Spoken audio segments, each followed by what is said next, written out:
All right, so it's the following day. We're going to get into this job. Already taken the wheel off, and what I've done with the floor jack is put it under the control arm so it's safe. I've also taken two 2-ton jacks, placed one on the rail there on the rocker arm. There's a recess up there, so you could put the jack stand in that spot, and also the other jack stand where you have the subframe connector. I've also put the jack stand there. It's maybe a little overkill, but you're going to be working underneath this. You're going to be really pulling around on things, so you want to be sure that you're absolutely safe. And jacking it up by the control arm like that. I have pressure on the jack, but not a whole lot. Most of it is on the jack stands. So that's pretty safe. You're going to be up underneath doing some things, as you're going to see. So it's going to be very important that you're using the proper amount of caution. First thing we're going to do is we're going to remove the brake caliper and the brake bracket. Brake caliper bolts are 12 millimeter, 1, 2. There's also going to be two 17 millimeter bracket bolts on the back side. They're kind of tough to get to. Most likely you're going to have to use hand tools. I couldn't get an air impact up in there, even the compact impact. So we'll go ahead and take that off. Okay, so I have the caliper off, making sure that it is not supported by the brake hose. I have it sitting up on top of here. You can tie it back if you want, but it will sit on top of that rear and a sway bar, no problem. The bracket is off, laying behind me there. And now what we're going to do is, I've already sprayed everything penetrating oil. I would do that ahead of time, like the night before if possible. I know it's a little hard to get up in there and spray things, but what we're going to work on is this line right here. This is going to be, like we discussed yesterday, this is going to be your main problem. It's real important. I would go ahead and knock this out first, break this line loose, and then tighten it just enough back to where it's not leaking. I'm going to try to use a 10 millimeter wrench on it. Yesterday it tried to round, so I stopped immediately before that happened, and I used 2 pair of vice grips and it popped loose, and then I was able to use the 10 millimeter after that. Gotta be careful with vice grips because it will chew up that line in a heartbeat, that fitting right there. That's going to be a 10 millimeter, and I'm going to attempt to loosen it using that. Okay, the open end wrench did not work, the 10 millimeter. So what I did, just to give you an idea, I put a vice grip on the fitting, on the line fitting on this side, and I'm holding on the metal part of the rubber line, really careful, but putting clamping force on that. What you're doing is you're directing the force onto it without twisting it in the bracket, and you're losing some force, and you're making it, well, vice grips, you grip on there hard enough that they won't slip. You have to be extremely careful doing that because you could chew that fitting up, but put some pressure on it and it popped. So now it's loose and I can use the 10 millimeter open end wrench. This is probably one of the hardest parts about this, that and working with the parking brake cable. Okay, ABS cable, there's a 10 millimeter bolt that needs to come out. Be careful with that. Mine came right out, but if you're in a rust climate, that could be a bigger issue, like in the Northeast. This is a 12 millimeter nut, needs to come off of the parking brake cable. That should come right off. Again, take your time, break them loose, Use plenty of penetrating oil. Make sure you don't mess the nut up. If you have to, if this breaks off, it's no big deal, because there's going to be a stud on your new part. If you break this bolt off, again, no big deal. You just got to buy a new bolt. You're going to buy new hardware. All right, at this point, what I'm going to do is there's 2 screws that need to come out of the rotor. I'm getting ready to take the rotor off and go into the parking brake. And this one popped out no problem. If it gives you trouble, you might want to consider getting a impact driver with a I think it's a PH3 bit. And see, I've done these brakes. Looked like I used a little bit of anti-seize in there, but I don't know. Not sure if I did or not, because it's got some rust. And that one broke off when I did the brake job. These aren't critical. You don't even need to really put them back in, because your lug nuts hold the rotor to the hub. So, you know, again, these aren't critical. If you have to drill them out, it's not the end of the world. You can just drill them out and then pop them off. I'm sure there's other videos dealing with that type of thing, drilling out these screws, because it's a constant headache. I'm going to go ahead and take the rotor off. What I've also done, just give you a heads up, is I went back here to my metal line, and I've got this clip work loose, getting that ready to come apart. I worked this back and forth. I used the vice grips on it, so 2 of the faces are a little bit chewed up, so I've got 2 remaining faces. It's a 6-sided fitting. So just very carefully taking my open end wrench and working that fitting back and forth, clean those threads out, let some brake fluid leak into the threads while you're working it back and forth. Works as a lubricant and also cleans any sort of rust out of there. You want to make sure this is loose. Then you want to snug it back up just enough to where it don't leak while you're doing this other work. And let's go ahead and pull the rotor. All right, got the rotor off, set it to the side. Couple things I want to point out here before I get into it is you do not have to take the shoe off. The less that you got to take apart, the better. That way you don't have to fight these anchor springs. This bar in here is going to fall out. Be sure that the spring, that little guy right there, see how it's got the blue paint on it, goes to the front. I messed up yesterday and it fell off. I remembered to put it back in, but I put it on the back side because, again, I'm not familiar with this design. Put it on the front, not the back. It will go either way, but it's not correct and it won't operate properly. So I need to go back into it and fix that. I'm going to take this anchor spring off. I'm going to take this spring off, and underneath, change my angle, you got this spring here, and you got the star adjuster, and the screw goes to the back, and the spring goes up underneath like that, and it goes over the top right there. The reason that I made the mistake I did with the bar up there is because it's hard to find a video that deals with these parking brakes being open like this and explaining how they go back together again. So this video will be helpful for someone that needs to adjust these brakes or take them apart and replace the material on them. So hopefully that's a good tip for y'all.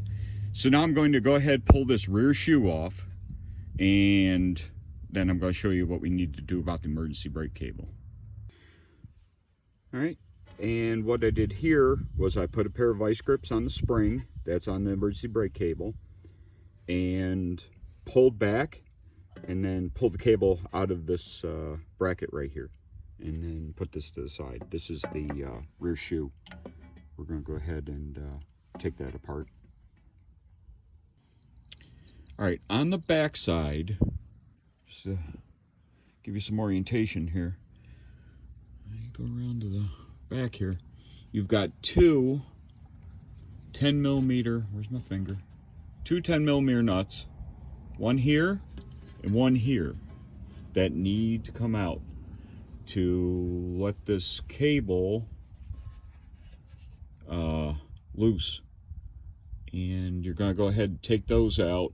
Mine popped pretty easy. At some point there is enough clearance, but barely, to use the open end wrench once you pop them loose. And you're going to turn those and take them out of there. Like I said, this is tedious. Using the closed end, I don't think there's a lot of room to use a closed end, so they're fairly long, so take your time, don't be in a rush, and just take these two bolts out, and then we'll explain what happens next. Okay, took the bolts out, got my punch, put it down in this recess here, and gave it a couple wraps, and now that is loose. So when you go to pull this out, there's gonna be a couple things. First of all, you want to make sure that you get this cable loose so you can move it. So you get that loose right there. Then what you need to do is, it looks at first like you have to take the backing plate off, and I'm like, no, don't want to do that. That's a whole lot of extra work. But if you look at this, the only thing that's holding it is the spring. So you're going to need to pull the spring back in here. Get down here and there. You're going to pull the spring back, expose the cable, and then you're going to pull the emergency brake. But you see, that's the only thing that's holding it. So you're going to have to really work around to get that spring out of the way, pull it back, and work that spring through that hole. It will come out. It's hard for me to explain, especially with one hand occupied with the camera, but it will come out. See, all you do is you just pull the spring back, work the cable back enough, and then you can bring the spring through with the cable. Okay, yeah, that was really hard to get that out of there. What I did, I took two pair of vice grips. One was a regular, the other is a needle nose. Pulled this cable back with the spring, back with the large one, clipped to the cable itself to hold the spring back, and then just worked that piece back through the backing plate, and it popped loose. You just really have to play around with it, find the right angle. It will pop through. So but vice grips, yeah, that worked really good for that.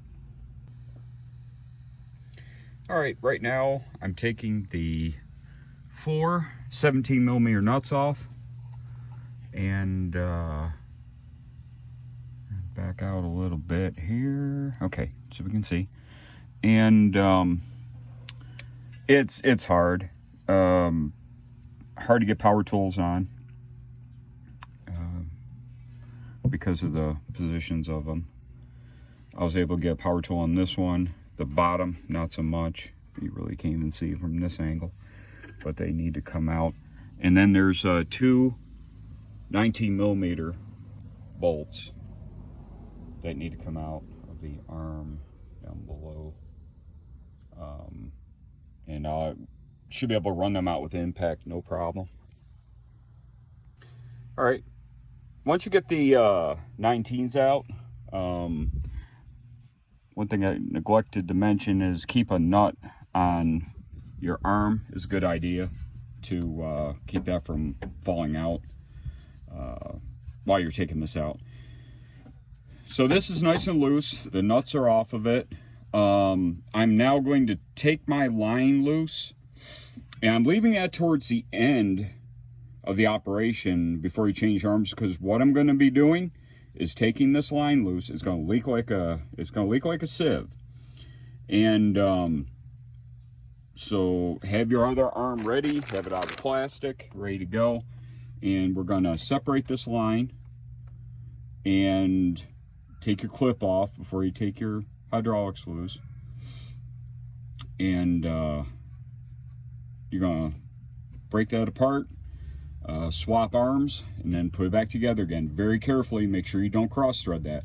I was talking yesterday about this line and what kind of flares are on it if it gets messed up. You don't want to mess this line up because it is bubble flares, and they're metric bubble flares. Can you get the line? Yeah, you probably could. You go to an auto parts store and match it up, but what you need to do is take the line with you on both ends. So all right, at this point what I did, I set the arm up in here and placed one nut on there just to cage it. Put my hose clip on right there, seated it all the way down, and then threaded in my line very carefully. You do, by having the arm loose, you could change your angle of putting the line on, and again, you don't want to cross thread it. It's fine thread. You just want to make sure that you take it easy on this. So at this point, it's a matter of putting it all back together again, putting your 19mm bolts in, 17mm nuts. Not sure what the torque specifications are on these. You can get a torque wrench on those bolts. I'm going to run them down with an impact, and you can't get a torque wrench on those. It would just be too much of a headache. So you want to make sure that you get them as tight on there as possible, and the rest of it should pretty much go back together again good. Just to point out a few things in summary, be sure you put that spring on the front of that bar when you go to put it on.